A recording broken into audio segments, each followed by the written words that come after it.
Welcome in to Take Flight. We got Irvin Doman, which is myself, Christopher Thiem, Hello, what's going on, everybody? and then our guest for today, head coach of the women's soccer team here at Northeast, Chad Miller. Say what's up.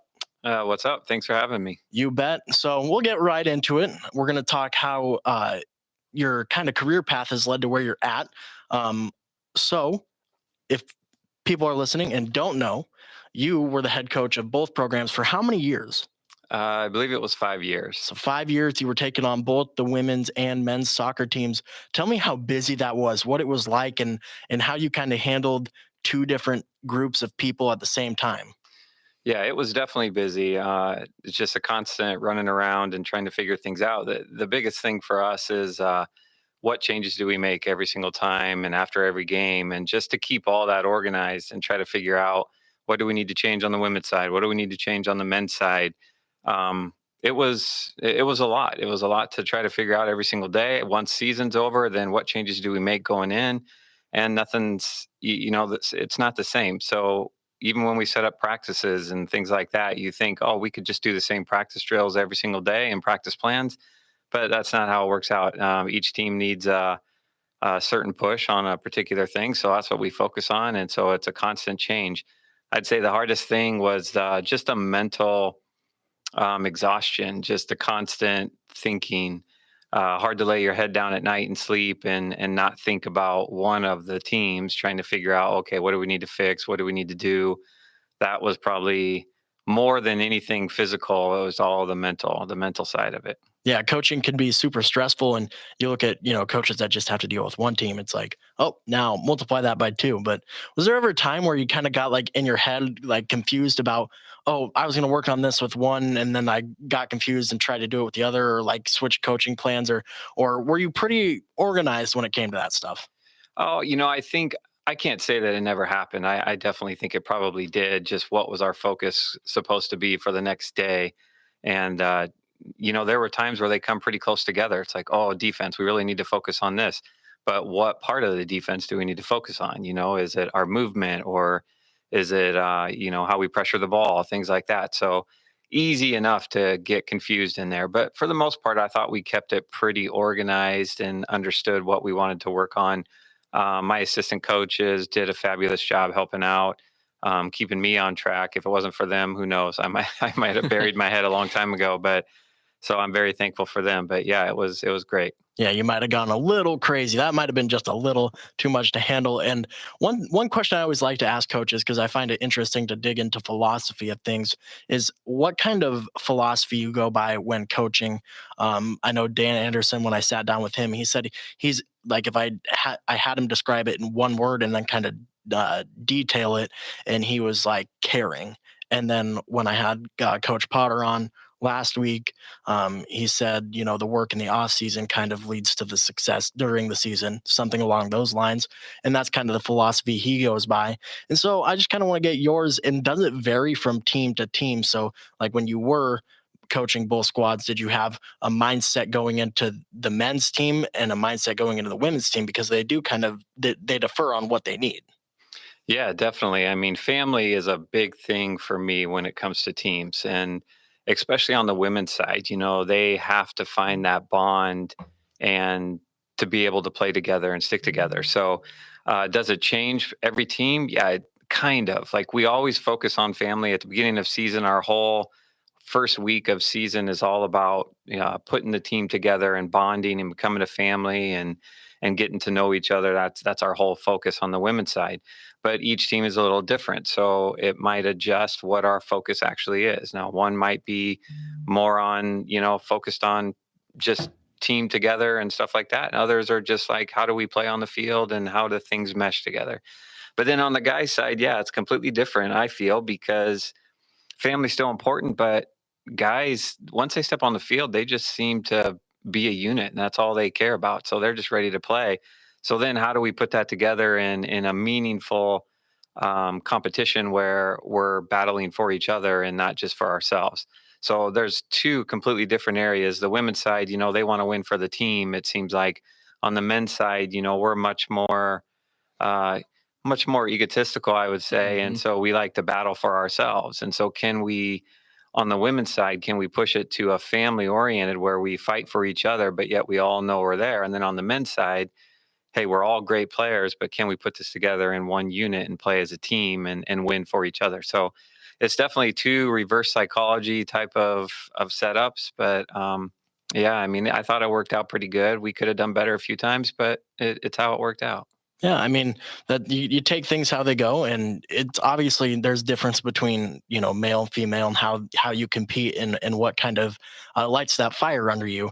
And since you're strictly just a women's coach, we're going to get into that in a little bit. But I want to get you reminiscent on the good times with the men's. Do you look back on any of those 5 years within the program and just think, man, that was one of my favorite memories? Like what tops or what kind of give us two or three or just one event that goes back in your mind and like, yeah, being that coach for that team was totally worth it. Oh yeah, I could come up with a few. Like way back in the beginning, we were playing. We played Marshalltown. I think it was right at the end of the season, and you had to be a top six to get into the tournament at the end of the year. And we were sitting right on the edge there, and it all mattered. We did our part. We covered our part, but it came down to a game between two teams, and whoever won would determine our fate. And if this one team won, we were in. If the other team who was supposed to win would have won, then we would be out.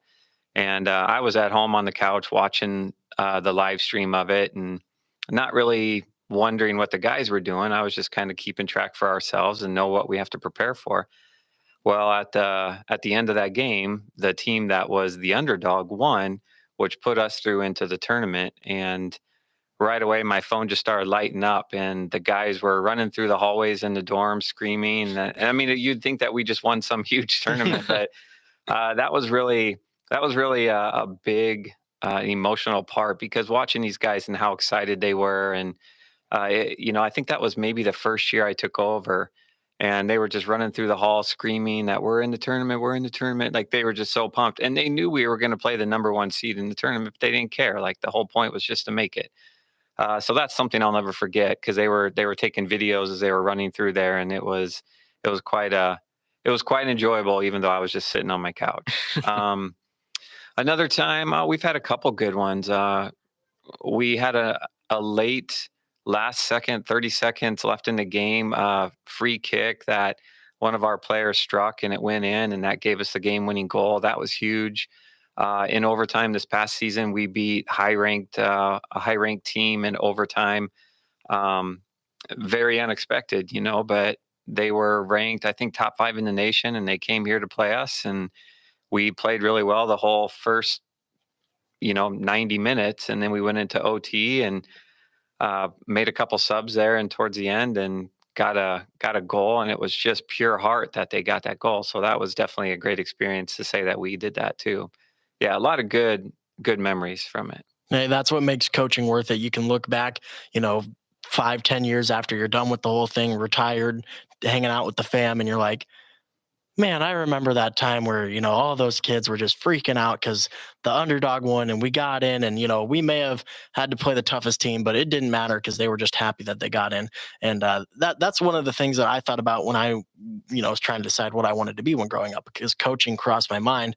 And those kind of memories that coaches bring up when I ask them that question are like, man, maybe I do want to be a coach.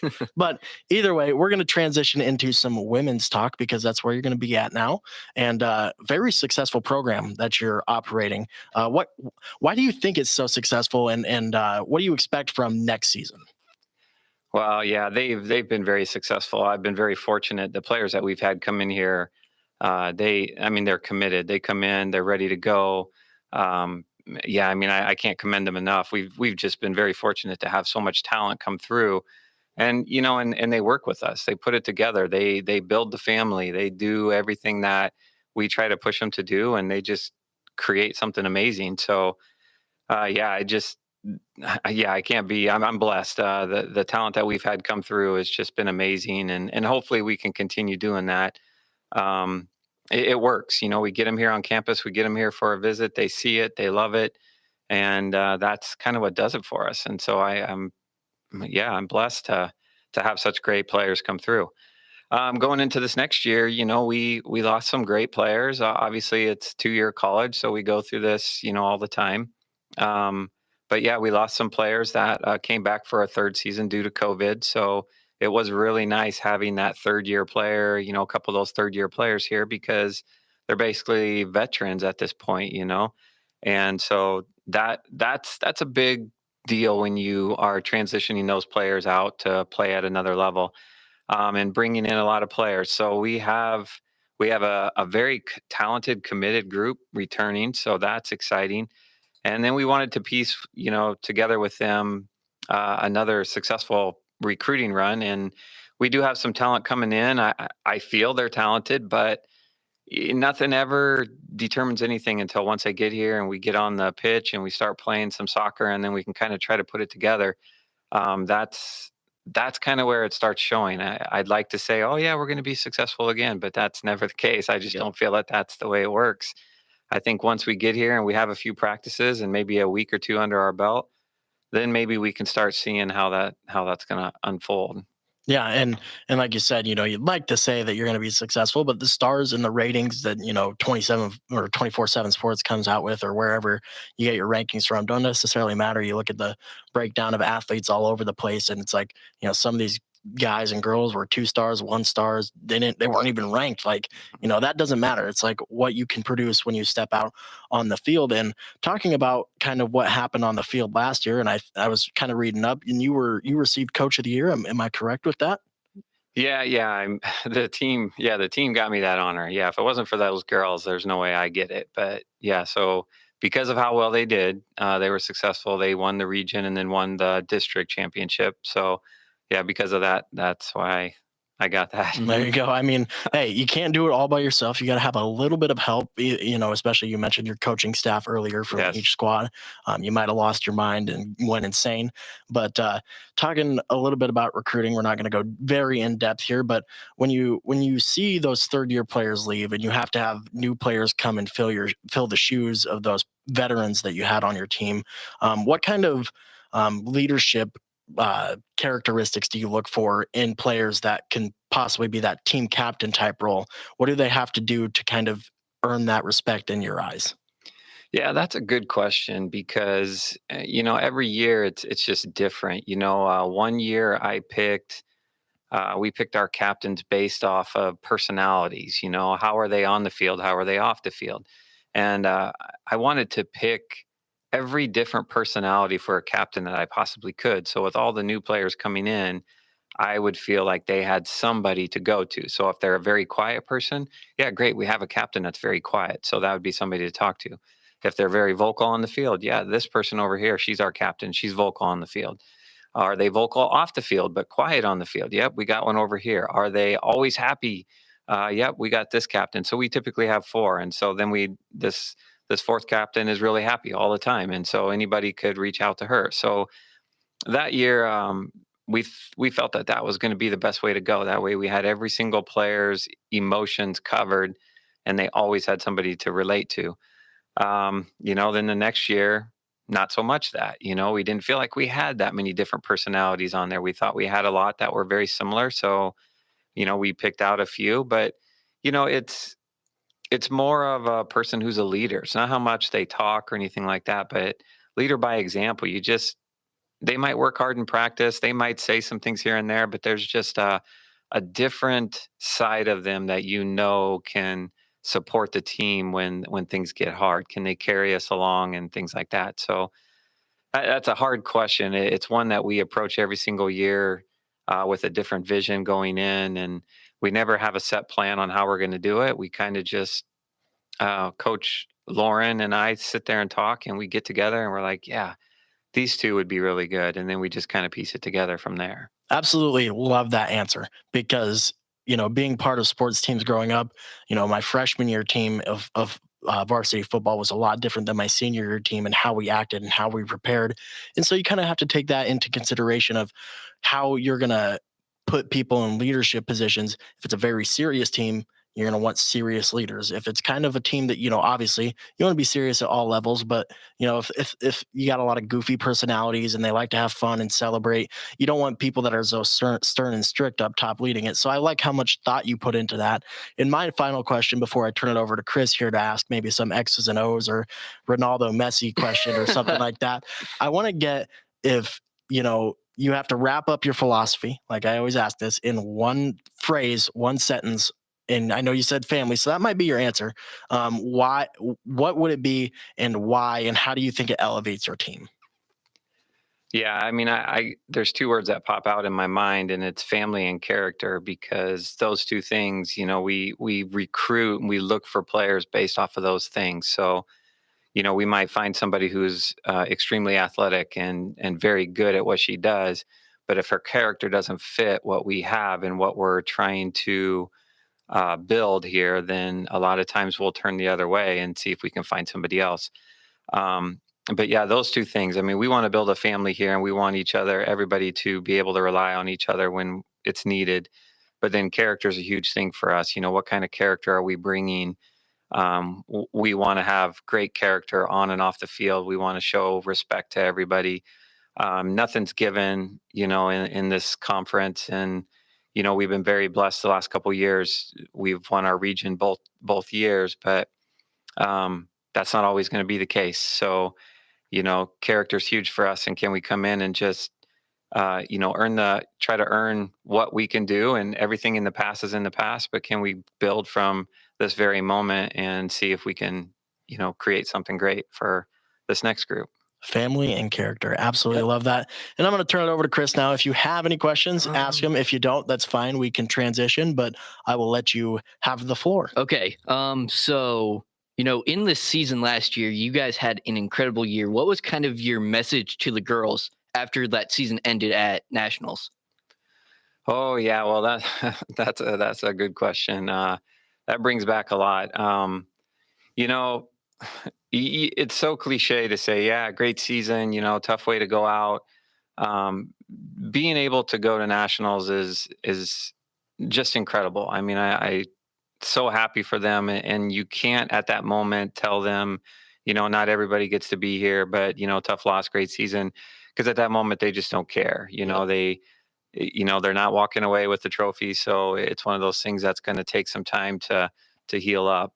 Honestly, it went. We talked afterwards. A couple players gave speeches after our last game there, and honestly, it went from that moment to just what could we have done different. I think that's just the coach's mindset, and we played the number two team in the nation our first game down there, and we lost in PKs. So that was a heartbreaker, and I think that was the game that we wanted at that very point. That was the one that we wanted. So when we lost that one, we thought we'd just let the girls, deal with it on their own. And they knew we had another game the next day, so we thought everything would be okay. Looking back, it's telling the girls that, what, we should have probably got together that night and just talked about closure, and said, hey, this game's done, we can't go back, but we have another game that we could win, and if we win that game, then we have a chance to move on. Yep. And instead of doing that, we thought, what, we've let the girls handle the situations all season, and they've always come out ready to go and on top. So we thought, yep, let's just leave it at that. But nationals is always a different story. Mhm. So, it's a different level, and they know it, and the emotions are different. So yeah, I think we should have got together and chatted a bit. But after that last game, it's emotional because some players are leaving, and some players are coming back, and you see the friendship and stuff and the family. There's separation coming, and that's kind of the end of everything, so it's hard. But their speeches that they gave were incredible. Just and all they talked about was trusting each other, and relying on each other, and trust the coaches. And it went back to the family and the character. These girls believe in it, and they build it. Each year they build their success, and it's all done by them on the field. So that's kind of how the message went, and they said, do it again next year, come back and build it and regroup, and you guys can do it all. And so those freshmen returning, that's what they heard. Yeah, exactly. So my last question here is kind of what is your formation style with the women's team? We've been running the last couple of years. We've been running a 4-3-3, which is four defenders, three mids, and two forwards. Mixed into that style, we have some, I don't know, some styles that we've created within that that kind of helped us this last year. Watching some film, we said, "Hey, let's change this up. Let's run the same 4-3-3, but we're going to add in these styles that give us our character as far as the style goes." And that made a huge difference for us, and that's something we've kind of stuck with, and we tweak it every single year. It really comes down to the girls that we have coming in. If we feel like we can run a 4-3-3 with them, we try to recruit based on that. But sometimes, when you put it all together and they're here, you see something different, and then that vision comes to life, so you take it and you implement it. But yeah, so that's it. It really kind of changes and tweaks every single year, and we just add some a little bit of differences to our style, and I think that's what makes them successful. We take the strengths that the girls have, and we put it into play, and they just do an amazing job.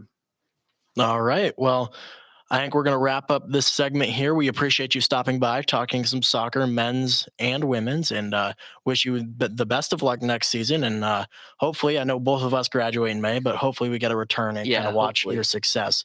And we appreciate you stopping by. Yeah, I appreciate you having me. Thanks a lot. You bet. All right. We'll take a break here on Take Flight, and we'll be back in a minute.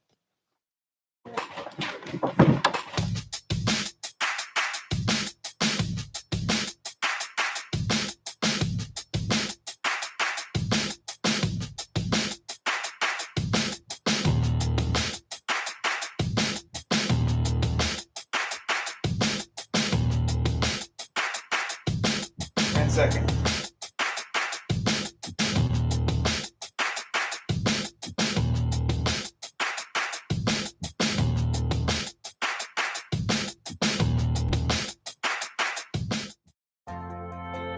When you come here, you're just blown away by all the opportunities that there are here. They have sports and they have student activities all the time.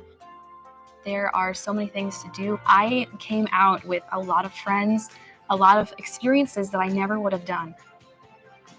I feel like I'm ready to take on the world. My name is Angela, and I started my success at Northeast Community College. And we're back here on Take Flight. As always, Irvin Doman. Christopher Theme. And we're going to talk some March Madness.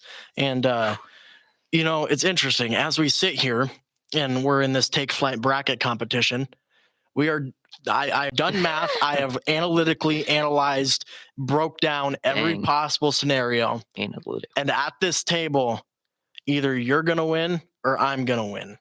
And the thing is I sat right here on Selection Sunday, and I said I'm picking Villanova to win the championship. Did you? In my bracket, in the Take Flight bracket, I took Kentucky, which went really, really wrong, really, really quickly. Yes. The thing is, though, is if Villanova beats Kansas, you beat me. I finish in second in the bracket competition. You beat me by a total of 10 points. Let's go. But if Kansas beats Villanova, I have secured my victory in the Take Flight first ever bracket competition. And I'm so torn what I want to happen. Like, I have no clue what I would prefer, because number one, on Selection Sunday, my original pick for the championship was Villanova, which I honestly think is going to happen. That's still my pick. But number two, if Villanova loses to Kansas, then I win the bracket competition. I can say I'm a genius. So I don't know. I don't really know what I want to happen. What do you think's going to happen? I want Nova to win just so I win, but I had Nova in my Final Four, so or in my championship, so I'm hoping Villanova wins. Yeah, right now you're at. I think I'm 4. You're tied with people for 4th, and I'm sitting in first with 720 points.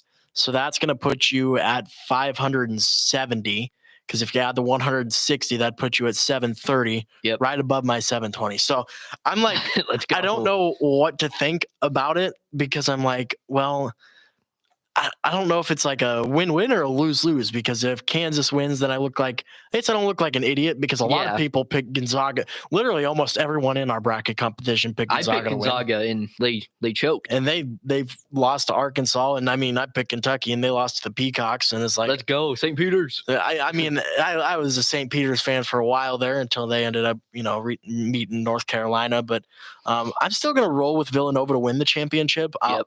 I'll probably take them over. I would prefer North Carolina to beat Duke, which would set up an interest that put Yeah, Kansas and Villanova's a rematch from 2018 in the Final Yep. Four. And then if Nova met North Carolina, that'd be a rematch from the 2017 national Yes. championship or something like Yeah, that. somewhere in Maybe it there. was the 2018. It was one of those years when Chris Jenkins hit that buzzer beater. Yep. So maybe we have a rematch and then a rematch. I don't know what to think. I'm rolling with Villanova. Who you got out of the Final Four teams? I'm going Nova to win, and then I have Duke, North Carolina. I want North Carolina to win, but I'm cheering for Duke because of Coach K. All right. So who you picking? You picking Coach K or you picking the Tar Heels? Coach K. You're taking Coach K. So you got Jay Wright, Coach K, a meeting in the championship, and you got Villanova winning. Yes, sir. Hey, smart pick, because this man on Selection Sunday sat right here in this chair and watched. told you guys, hey, Villanova. And I also said Houston was like a very good dark horse pick. They actually ran into Villanova and got beat by 6 points. But when you look at how that game broke down, how Houston lost is kind of amazing, because they, in every category except one, they were blowing Villanova out. Yeah, exactly. The only one that they sucked in, they shot 1 of 20 from the 3-ball in that game, Yikes. like Houston Cougars did, which costed them as they lost by 6 points in a very, very low scoring 50 Yep. to 44 victory for the Villanova Wildcats. So we both have Villanova winning, which would then mean you win the Take Flight bracket competition, Let's go. which we will not be able to discuss next Thursday because we have baseball Yes. going on, and we had the chamber show. We're just very busy people over Yeah. here. We're sorry. And while we're on the topic of baseball, our baseball team is just cruising. They did lose their conference opener to Iowa Western, Yep. but they are on a five game win streak right now within the conference. Got a chance to watch them play on Tuesday as they took on Ellsworth, Mhm. and they look stellar. They won.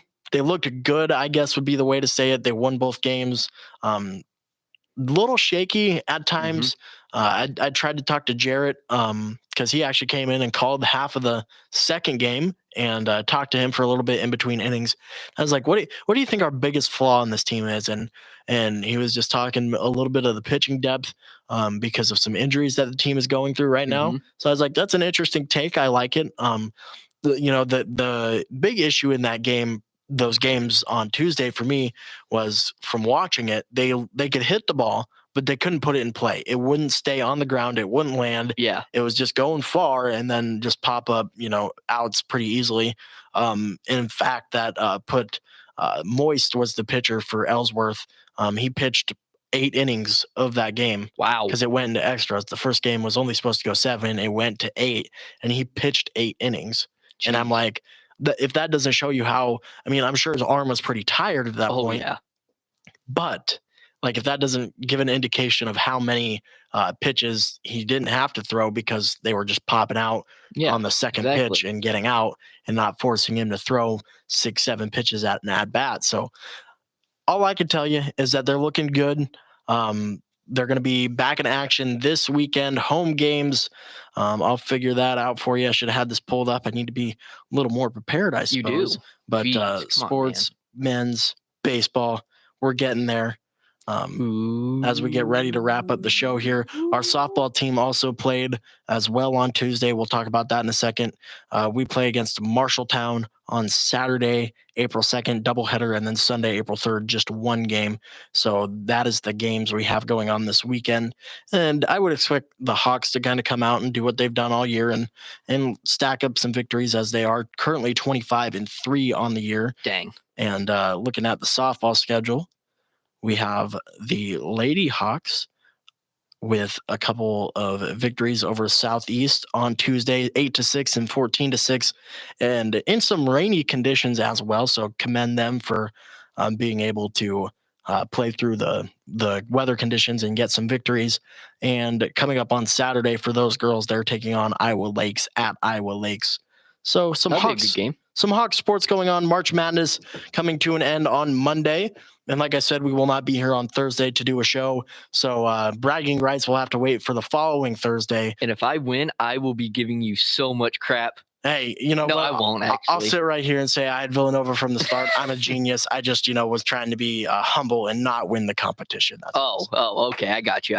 Okay, so that's going to be a wrap for Take Flight today for Christopher Thiem and Irvin Doman. Thank you for watching and have a great day.